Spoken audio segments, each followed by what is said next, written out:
My name is Jessa Rowan.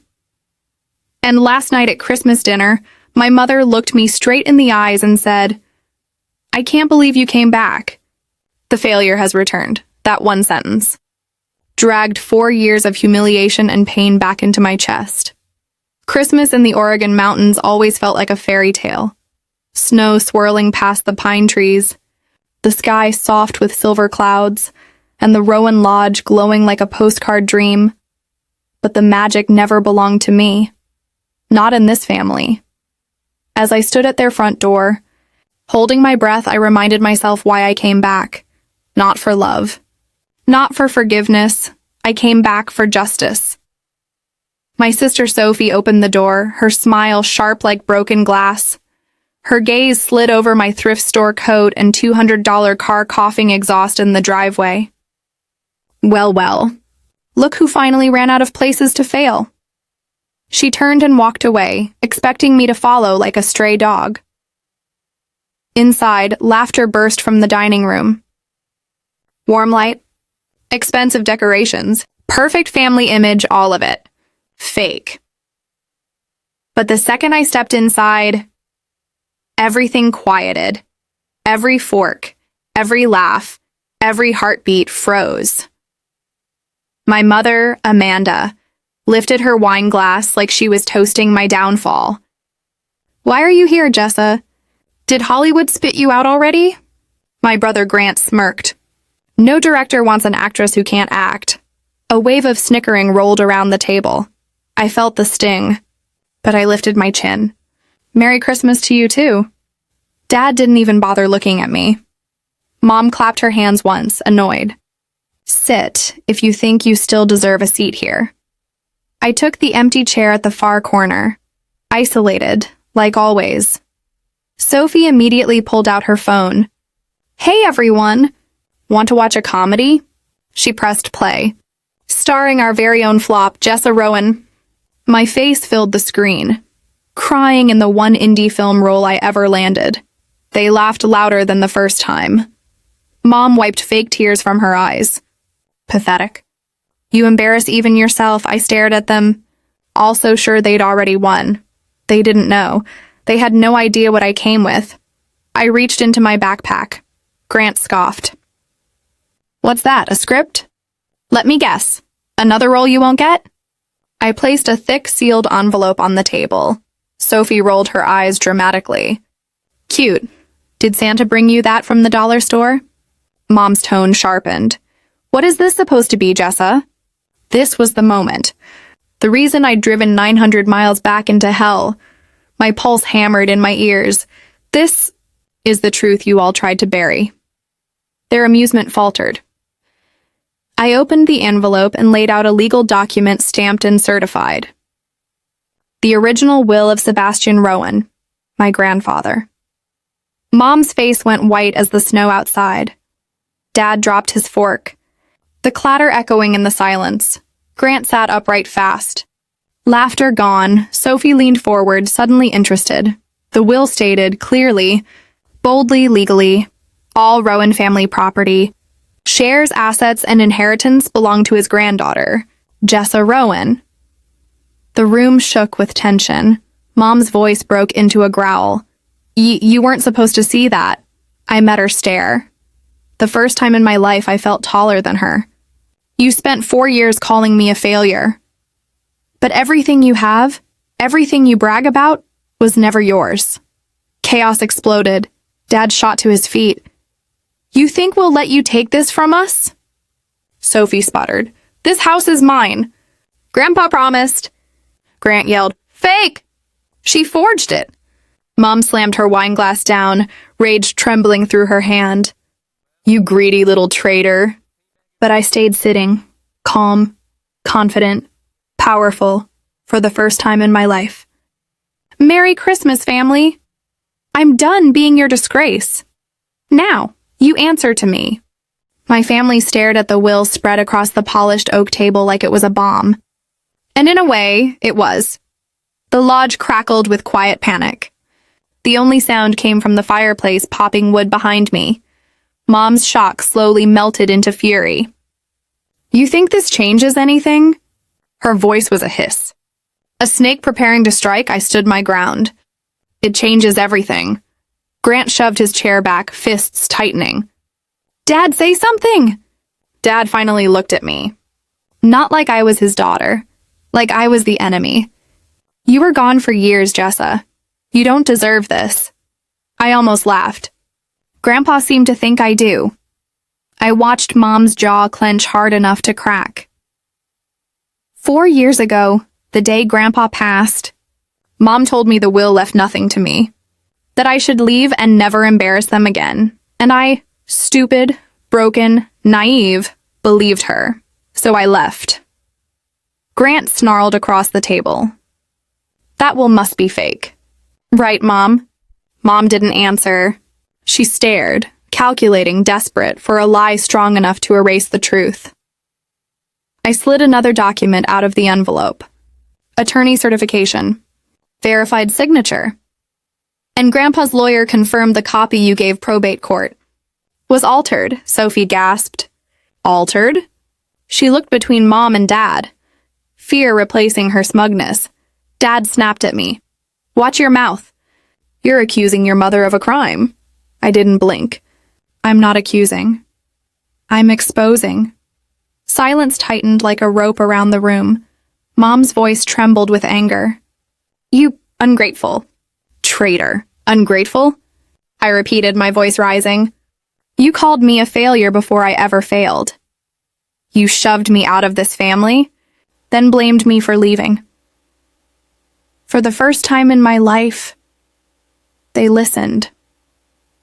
Sophie finally whispered, Why would Grandpa do that? Leave everything to you? I looked at her. She didn't deserve the same hate the others did. Not fully, Grandpa loved me, saw me, believed in me, but saying that would only make them angrier. So instead, I said the truth. Because he trusted me not to become like the rest of you. The room erupted again. Grant lunged toward me, hands curled into fists. Dad grabbed his arm. Not here, Dad growled. We don't need the neighbors hearing yelling. Neighbors? We were miles from anyone. They weren't trying to avoid scandal. They were afraid.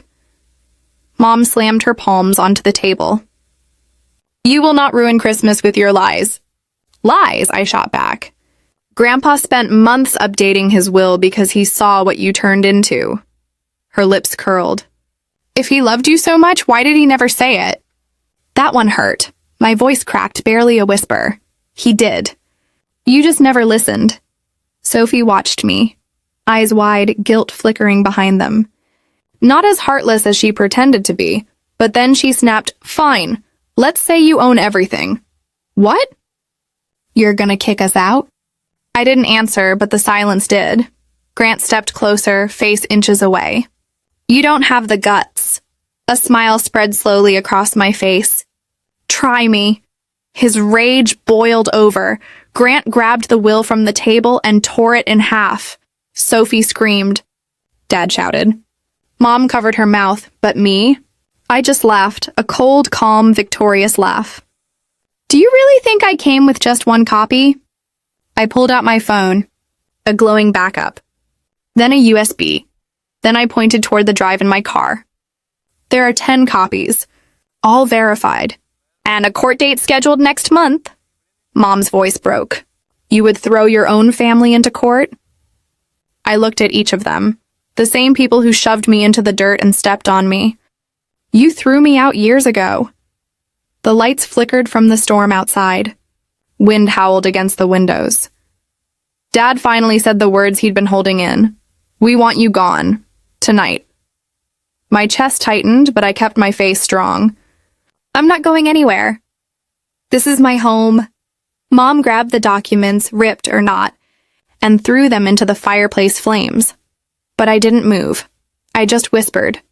Every lie you tried to burn will rise again. Sophie's voice trembled. Jessa, what happens now? I picked up my backpack, slid the remaining envelope inside, and turned toward the long hallway leading to the guest rooms. Now, I said as I stepped away, now we celebrate Christmas.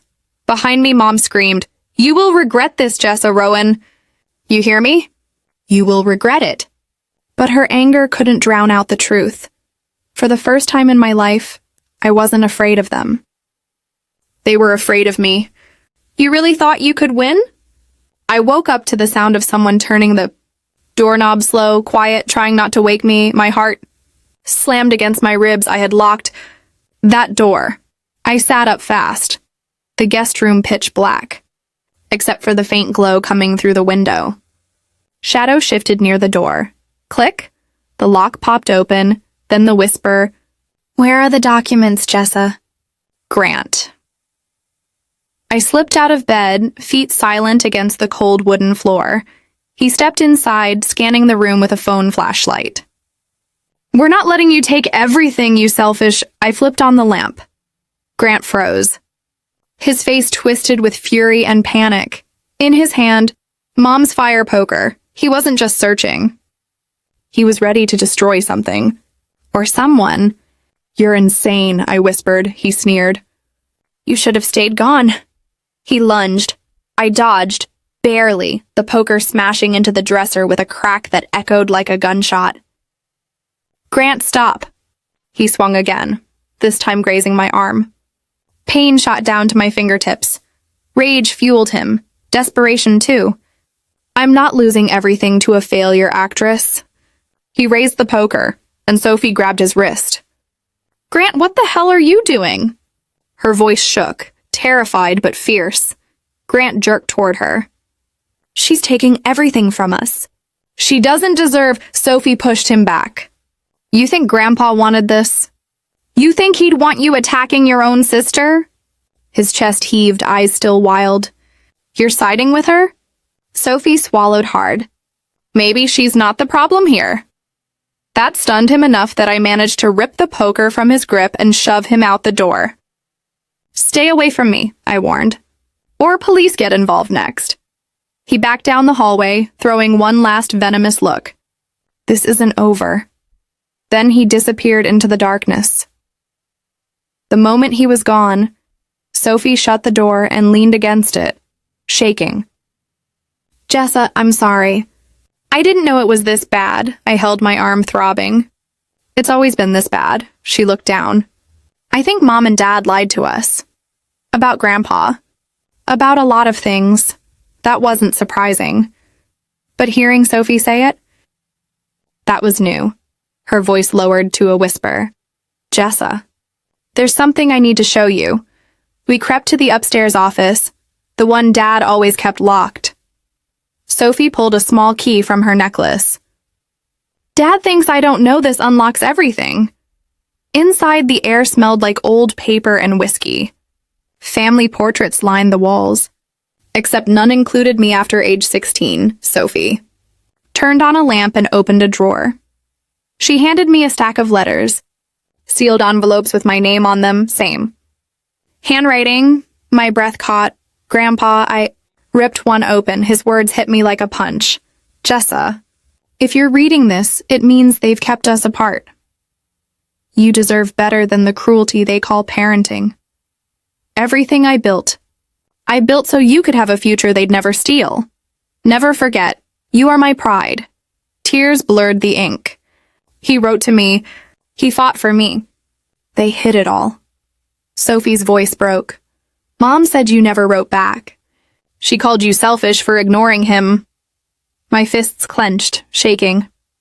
"They stole his love from me. On purpose." Sophie nodded, crying too. She pulled out another document. Older. Yellowed. The title hit me like lightning. Adoption revocation petition. Filed by Sebastian Rowan. Regarding Jessa. Rowan, my vision spun. He tried to legally take me away from them? Sophie whispered. Mom stopped it. She threatened to expose something horrible about him if he didn't drop it. My voice barely existed. Expose what? Sophie shook her head. I don't know. Dad and Mom always whisper about it like it's nuclear. Then she added, but Mom, she mentioned once that Jessa wasn't supposed to exist. I froze, my heart stopped. What does that mean? Before she could answer, Dad's voice boomed from downstairs. Sophie! Where are you? We both jumped. Sophie grabbed my hand. Hide the letters. Hide everything. Now. Footsteps pounded up the stairs. Dad wasn't alone. Grant was with him. Sophie shoved the letters into my backpack. I'm with you now. I promise, I believed her. For the first time ever, the office door rattled. Open this door, girls.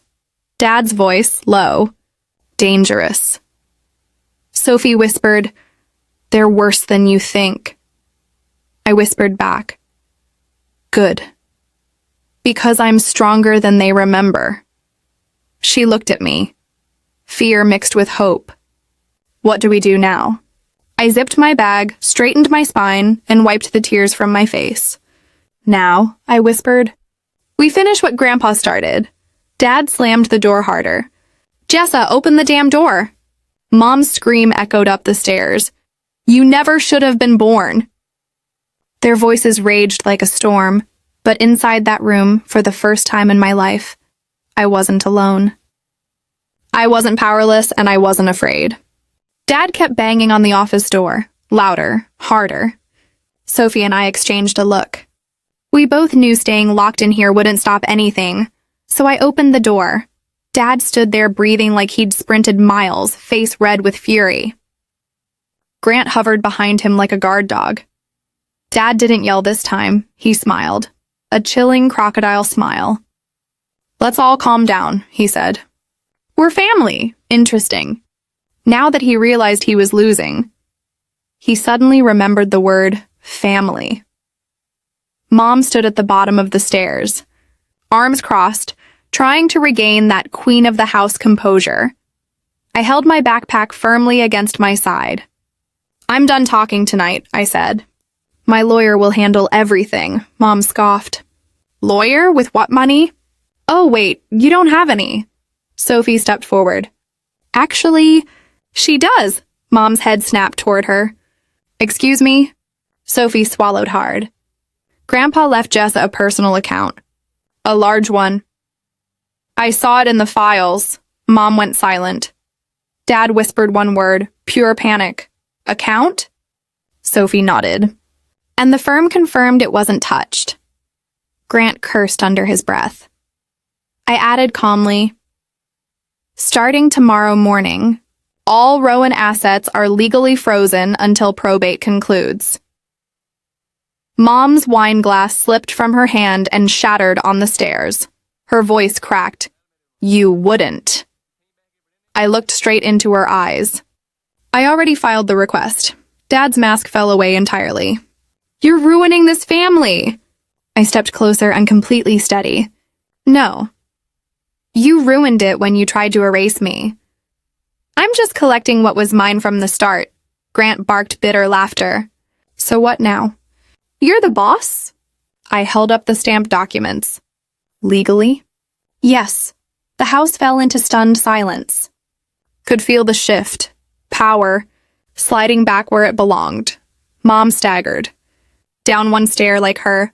Legs might give out. Then she whispered something. She probably didn't intend to say out loud. He was supposed to leave it all to Sophie. Sophie's face paled. Mom, what? Dad glared at her, a silent command to stay quiet, but it was too late. Sophie's voice trembled. You told me. Grandpa never cared about me. You told me Jessa abandoned him. Mom looked away. I did what was necessary. That sentence broke Sophie. She turned to me, eyes glassy, full of truth she finally understood. I'm sorry, Jessa. I should have seen it sooner. I didn't need her apology, but it meant something. I took a breath. Here's what's going to happen. All three of them stared, terrified of my next words. You will remain in this house for now. But every bank account, every business share, every property agreement will be reviewed by my attorney. Mom gasped like she was drowning. You can't do this to us. I can. And I will. Dad's voice dropped to a whisper. Where do you expect us to go if we lose everything? You should have thought about that, I replied coldly. before you tried to make me disappear. Sophie stepped beside me, choosing a side without a single word. Grant growled at her. Seriously? You're backing her? Sophie's reply was a dagger. At least she has a conscience. He fell silent. Christmas morning dawned with the sound of quiet dignity. No laughter. No fake celebration. Instead, Dad was on the phone with a lawyer. Mom stood frozen by the window, staring blankly at the snow. Grant stormed around like a caged animal. And me? I sat at the head of the dining table, Grandpa's seat, flipping through the estate papers with coffee in hand. Sophie entered and sat next to me. Grandpa would be proud of you, she whispered. My throat tightened, just enough to feel human still. He gave me the strength, I said. I just had to use it. Mom suddenly turned toward me, voice shaking. But not with anger this time, with fear. Jessa, please. We can fix this. We can be a family again. I studied her. Really studied her. The woman who spent years tearing me apart. Now begging, but I wasn't here to comfort her anymore. I stood up. I'll let the court decide what happens next. Not you. Her chin quivered. So you're really leaving us with nothing? I stepped closer, colder than the snow outside. I'm leaving you with what you gave me. Mom flinched at that, as if the truth physically hit her. I picked up my backpack and headed toward the front door with Sophie walking behind me. Before stepping out, I turned one last time. Merry Christmas, I said. To the family who taught me what strength looks like. Then I closed the door on their silence, on their guilt. On my past, the air outside was crisp, pine-scented, free. Sophie hugged me, and for the first time it felt real. What now? She asked. I smiled, the future finally mine to shape. Now? We start fresh. Without anyone telling us we're not enough. We walked together through the snow, two sisters stepping into a life no one expected us to own, and for the first time in years. I felt like I finally came home.